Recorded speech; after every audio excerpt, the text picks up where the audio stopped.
지금부터는 제가 고3 때 수능을 본 것처럼, 즉 너무 막 긴장돼서 제 실력을 다 발휘하지 못하고 그랬던 것을 극복하기 위해 했던 것들을 말씀드릴게요.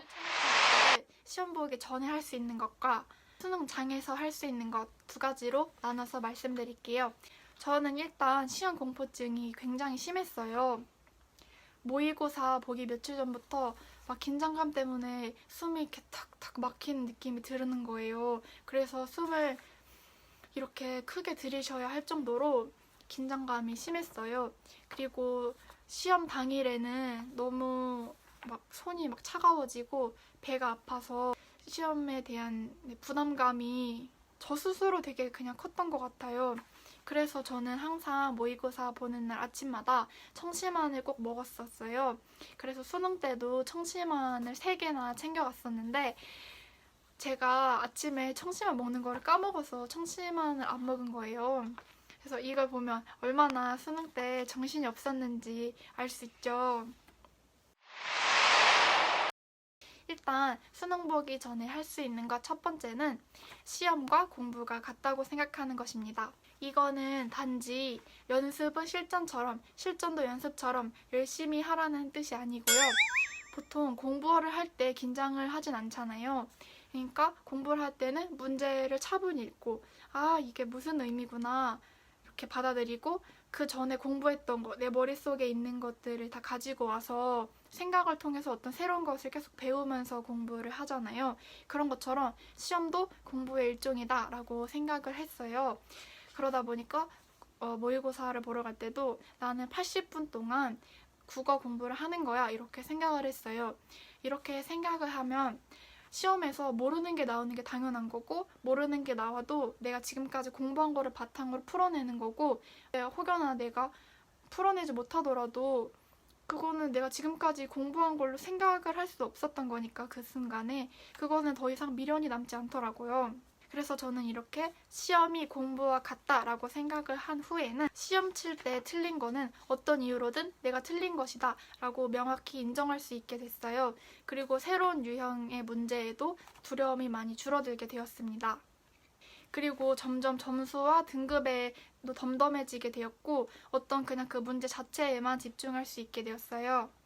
대신 어떻게 하면 그 문제를 틀리지 않을 수 있을까 하는 그런 좀 더 생산적인 고민을 하게 됐습니다. 그러면서 제가 하게 된 두 번째 시험 공포증을 극복하는 방법은 바로 문제풀이 매뉴얼 만들기입니다. 예를 들어서 국어 모의고사를 풀고 나서 맞춤 문제든 틀린 문제든 문제를 풀면서 생각이 막히고 당황스러웠던 부분이 있을 거예요. 그런 부분을 꼼꼼하게, 아주 꼼꼼하게 찾습니다. 나의 모든 사고 과정을 내가 빠삭하게 찾아서 교정해주겠다 하는 그런 마음가짐으로 찾는 거예요. 예를 들어 이 문제에서 사용된 어쩌고 저쩌고 라는 선지를 읽었을 때, 어라? 고작 2번 화법 문제에서 이렇게 시간 걸리는 문제가 나온다고? 이걸 지문에서 하나하나 찾아야 되는 건가? 하는 이런 당황을 할 수 있어요, 순간적으로.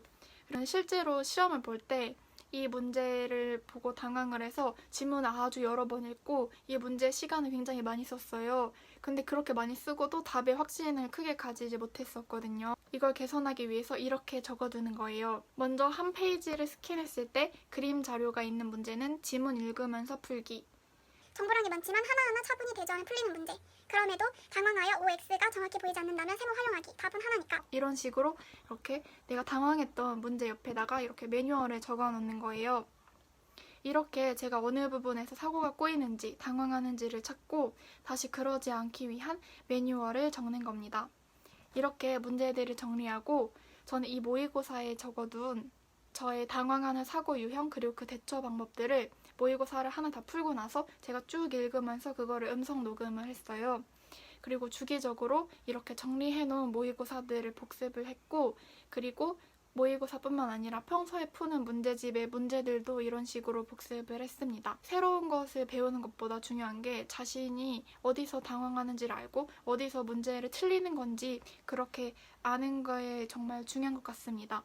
이렇게 틀릴 수 있는 그런 가능성을 하나씩 하나씩 매일매일 제거해 간다고 생각하시면서 공부하면 큰 도움이 되는 것 같아요.